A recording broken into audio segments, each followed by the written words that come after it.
Still in the restless, Eric Braden, comedian Victoria Jackson, and GOP strategist Jack Burkman. Well, thank you very much, ladies. I don't know why you're so happy. These people love Gore and Bush. Or as I now call them, Bore and Gush. I'm going to get that, that's my movement, calling them Bore and Gush. That's what our campaign has come down to, Bore and Gush. That's right. McCain, as of our taping, now it's about 5:15 here in California. He's thinking about it. He may be gone by tomorrow, but McCain thinking about it. Bradley said for sure he's going to drop out tomorrow, which leads to the biggest question of the campaign. How will we know? I kid, Bradley. Oh, please.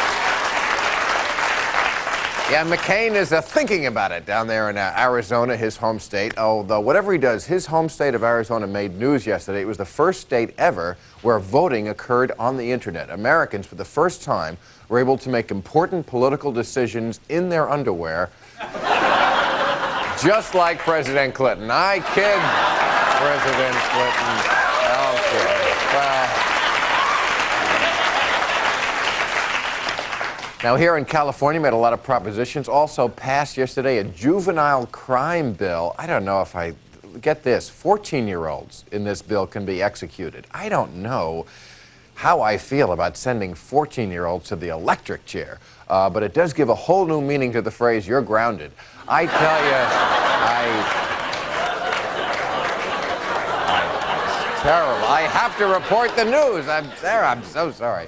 Yes, and as far as our propositions, and many states have them, but out here we sort of invented that proposition thing. Indian gambling, yes, they were all for that, and against gay marriage. So we basically said more casinos, but no gay weddings. Now, I don't know what we're telling our children, but we are sending very mixed messages to Siegfried and Roy. Now, let's meet our panel. Thank you. He is the Republican Party strategist, and his radio talk show is on WMAL in Washington, D.C. Jack Burkman. Jack. Oh, there you are. Very anxious, Jack. A premature enterer. A veteran of SNL. She'll be performing at New York's Hudson Theater on March 19th and the Ice House in Pasadena on April 20th. Victoria Jackson. Hey, Dolly. How you doing? Thank you for coming. They love you. They love you. He is the man behind the music on the new CD, The Secret Language of Birds. Can I mention Jethro Tull? Because I certainly loved them for many years. Ian Anderson is right over here. Hey, good to see you back here. It's been too long. He is an Emmy-winning actor who stars as Victor Newman on The Young and the Restless, weekdays at 11 on another network. Eric Braden, ladies and gentlemen.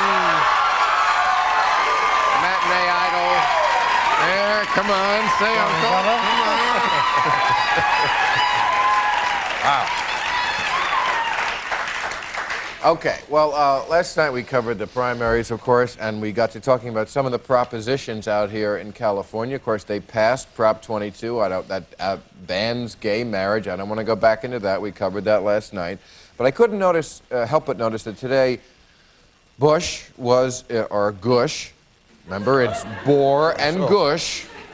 Gush was in Utah. And over in Utah, the state Senate is trying to stamp out polygamy because, you know, there is a history of polygamy in Utah. And I don't understand why people can't accept that whether you're straight, gay, polygamist, or whatever Fleetwood Mac was doing in the 70s, why do they try to stamp out what other people are doing? What's wrong with polygamy if both or the 8 different parties want it? Given that given, Bill, that I know you support drug legalization and you support legalizing prostitution, it doesn't surprise me that you also like polygamy. Right, I'm for freedom, Jack. It's a crazy notion. People doing what they want as long as it doesn't hurt others. But it does hurt others because there are forms of... One clap for freedom. Look at that. There are forms...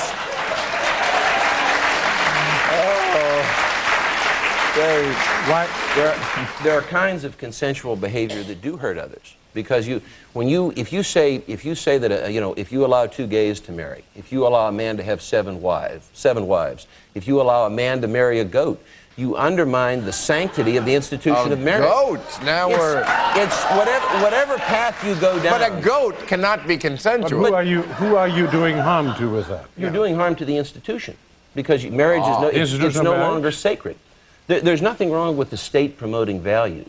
I mean, there's nothing wrong with. Of course there is everything wrong with the state promoting values. So the difference is. And you call yourself a Republican. This is not what Republicans were supposed to be. There's a difference between being a conservative for small government and being an anarchist. Okay. Which is where you border on being an anarchist. I'm a libertarian, Jack. There's a big difference. Victoria. Yeah, Let's hear from you. Well, I've never met a polygamist, so I don't have any passionate feelings about it. I don't know what they're like. I don't know if they're like cuckoo or. They have more than one wife. I think it's wrong, but like if they're hiding somewhere in the trees, But do you think that's what we need? They are what many men dream about. So why can't a woman They simply be a live openly what many men They can. Well, let me ask you this. Wait, Jack, please. There is polyandry. That's in the world. In many societies, they have that. That's where the woman has many husbands. Look, the question is, who is hurt by this? Who would be hurt by The this? institution of marriage. No, of course not. If it's consensual, who would be hurt by that? The institution of marriage. That's nonsense. You don't value it. That's why you say it's Wait nonsense. 1 second. I've been married for 30 years. That doesn't mean you value the institution. Don't tell me that I don't value the institution of marriage. That's okay? Nothing to do with it. Now, wait 1 second. You're taking on the wrong guy. You got that? Now, let me tell you something. Do you think I give a damn whether someone has 3 or 4 or 5 wives? I couldn't care less. Do you think that diminishes my respect for the institution of marriage? Not in the least. It might not diminish yours, but there are social consequences. But what It's more social than just consequences? you. But marriage is a choice. Nonsense. Why does the government come in and say, I have to respect it? Because the government has a legitimate role in promoting social values. You can't. Any minority group is always going to say, No, it doesn't. the majority. The government is there to fix the streets and keep me safe from enemies.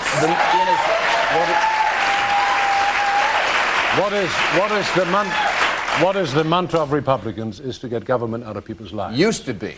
No, it's government has there's a time and place for everything, and there's a difference between being a conservative who favors small government and a person who wants no And a government at all. busybody who wants to stick his nose in everybody's life and make sure they live just like he does. The other night on my radio show, I had a guy named Harry Brown, who might be a friend of yours, who's the Libertarian candidate for president. We're not very organized, well, I admit.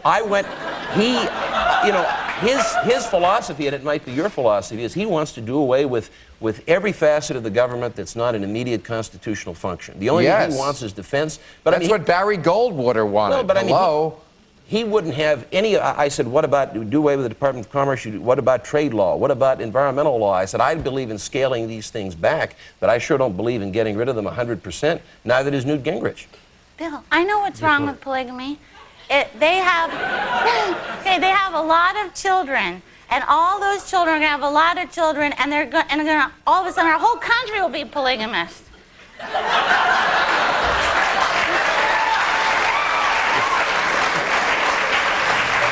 I have to take a commercial. We'll be right back. Those would be the inevitable consequences.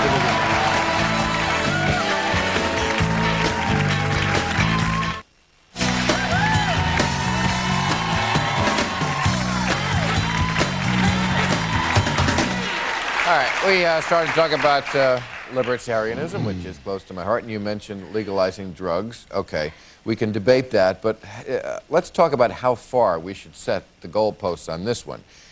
Federal Express had an ad in the Super Bowl. Maybe you saw it because you probably watched the game. It cost them over $2 million, which had the Munchkins from The Wizard of Oz. You know, they can digitally computerize anything. And the ad was basically that the Munchkins started to lose their high-pitched voice, so the Federal Express truck needed to pull up with helium. Okay? The helium works, the Munchkins get their voice back. Judy Garland goes on to marry a gay guy, and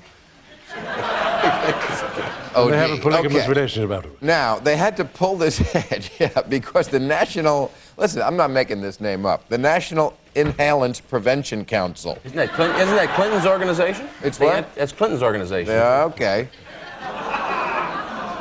Said this sent the wrong message to young people, that it was okay to, well, whatever they said. You know, like young people do whatever dwarfs do. Young people do whatever they see on TV. No, they don't. Yes, I they sort of, do. I must say, I sort of happen to agree with that. I mean, if you had had a child that accidentally inhaled something that was very deleterious to its health, wouldn't you then be very careful about this? I think it gives, Well, purely graphically speaking, First it of all, is, you I have think, to the say wrong message. the likelihood that kind of behavior would be mimicked, it would seem to me, is remote. Even if it is, though, instead of attacking Federal Express, what I think this group should do, and you and I are going to be together for once on this, I think, what they ought to do is raise the question of why it is that the nation's children are so weak and/or stupid that they would see a munchkin on television inhaling helium and they want to mimic the behavior. but, I mean, but they wouldn't. I don't think. I don't think they would either. But Yeah. if they would, I'm saying instead of terrorizing Right. Federal Express, this group ought to focus on, why. Since when are children not influenced by what they see on television? I They don't see understand. Barney, they know all the songs. They Well, but see not to people absurd shooting, degrees. they shoot I mean, each not to other. an absurd they see degree. people Well, I mean, having if sex it and would then be they fun have perhaps sex. to do it and change your voice. I mean, who knows? Wait a second. They copy everything on TV. Yes. They copy everything that what's her name, Aguilera wears. Every dance move, every color nail polish. But do you know that helium is not a Whitney drug? Aguilera. It's non-toxic. It's helium. Well, they ought to- It's an element, and it's. It is very bad for your vocal cords. It really is something you shouldn't do. Everybody does it once, and it won't hurt you if you do it once or twice, but it's actually a really bad thing. It stretches the vocal cords, gives you the high voice. It's not a thing to mess around with. And you're right, people getting this message. Some child 5 or 6 years old doesn't know the difference between helium and something really very nasty that they might be asked to inhale. So I have to say I'm on their side. But the worrying thing is people are spending millions of dollars on a marketing campaign without checking how's this going to be read? What messages are we Well, really they don't have sending an out here? they don't have an obligation to do that. I mean, this group should. If this Right. group wants to spend money on things on going after Federal Express, they ought to put that money into the war on drugs. They ought to go after. They ought to Oh, go after real please. villains. Okay. Let me. I don't want to even start with the war on drugs with you, Jack. But you're talking about messages to kids. During the Super Bowl, the ads were all for either startup companies get rich quick or beer. So it's okay to be greedy or drunk. But helium, that's what we really got to keep away from our kids. I have. It's insane. I am just shocked. Heretofore, I had no idea what helium does to you. I had absolutely no clue. But I'm just. It's great. Really. Yeah. I'm just about to buy a very expensive car, and they say that the heats blow smoke up air up Yeah, your ass. your orifices, precisely. So I might cancel that because that might be very dangerous as well. I am just shocked, Bill. You that ever in- been to the dentist? Do you ever get that gas? Not anymore. They don't do that in Europe. That is absolutely a no-no. Oh, well, Absolutely. and their teeth show it. But I mean, think about it. Here you are. No offense, but, come on. People, have you been to the dentist where you get that gas? No. You never got? Oh, come on. How many people have gotten the gas at the dentist? Okay, right. I mean, it's like, oh, could I get another cavity, please? They are fibbing you. No, they're not. They're fibbing you. They have Not. no. I can't believe But nobody here has got at a more serious level, aren't you flabbergasted that anybody would think? I mean, in this age of the internet, this is the first thought that came to me when I saw that. In the age of the internet, and kids emailing kids in Thailand, and all this information and all this education, that we would aren't we concerned that somebody would think our children are so weak and malleable and stupid that they would do something like this? Isn't that? Why aren't we shocked by that? I mean, I don't think I'm with you. I do not think Why kids aren't are we as. shocked by this outfit? that No, wants to why aren't we prevent- shocked by the fact that kids? I mean, isn't that something that we should worry about? That anyone You would know think what I'm kids worried would- about? I don't think Well, our you know what I'm worried about talking What? about gas? I'm worried about the fact that gasoline prices are going up $2 to $2 a gallon.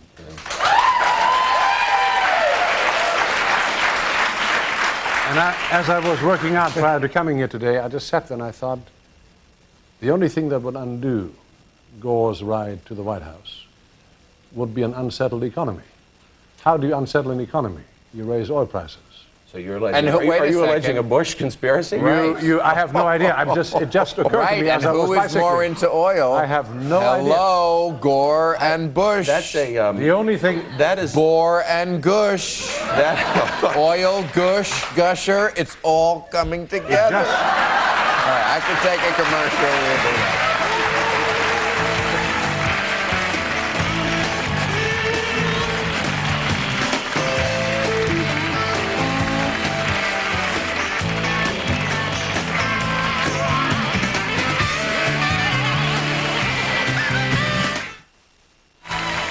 Join us tomorrow when our guest will be songwriter and entertainer Matt Davis, from Penn Teller, Penn Gillette, Buffy the Vampire Slayers, James Marsters, and spiritual medium Rosemary Altea.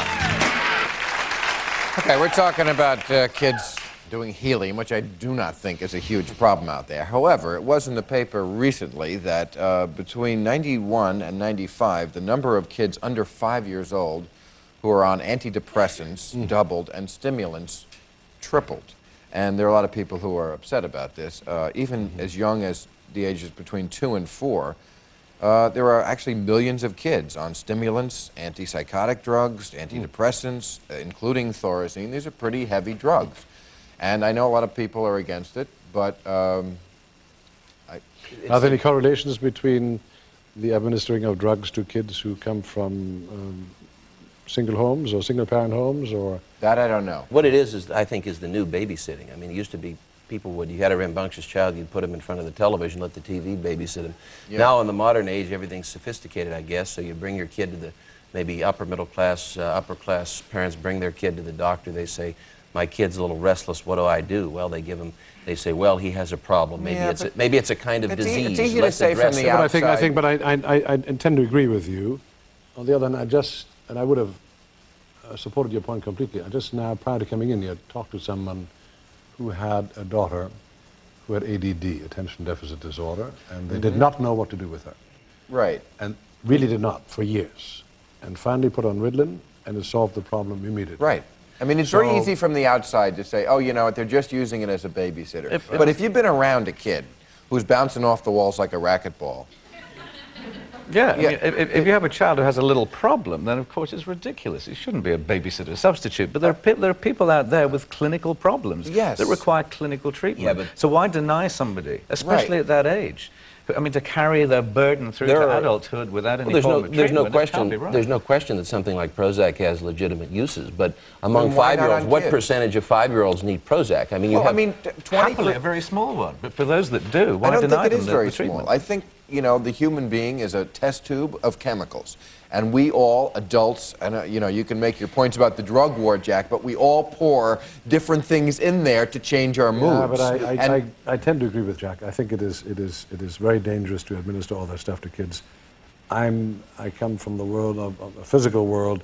I think if you made these kids run around, make them do a lot of exercise, they will get rid of a lot of their problems, as far as I'm concerned. I think there are a lot of. I agree. There are probably a lot of parents in places like Washington and L.A. who think it's chic to give their kid Prozac. That they're somehow that he has a disease and they're addressing the problem. That and is not I really right. think They so. don't think it's chic. Oh, honey. If they do, it's wrong. Bill, I If they do, agree. it's wrong. But this is a What, matter yes, of common Vic- sense. Victoria? I think it's like people have an abortion instead of using contraceptives or not having sex, then they'll give them drugs instead of loving them and playing baseball with them. Well, but see, people. Right. Now, on the other side of it, you might come back at me and say, well, how can you bash this and then have the feelings you have about the war on drugs and want to stop people from using marijuana, heroin? Isn't there a contradiction? Yeah, they're the same. Marijuana, heroin. I was just shooting marijuana today. Well, that's a... See, that's the problem with the war war on on drugs, drugs. I The think, people who is fight it an know nothing enormous about waste of what they're money. talking about. I think the war on drugs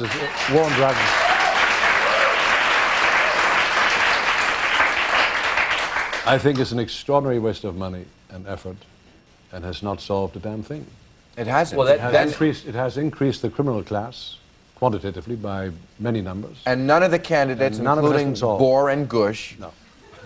or have the guts to speak out. To legalize it. Well, we had drug use going down in this Or at least country. to end the war, to say, you know, this is not working. This approach But see, of criminalizing instead of treating people who have a drug problem. If you legalize drugs, and we've had this discussion before, but if you legalize drugs, what happens is that you focus on the demand side, but there's a supply side. People will market drugs. And same thing with products. So you have to take a break right now.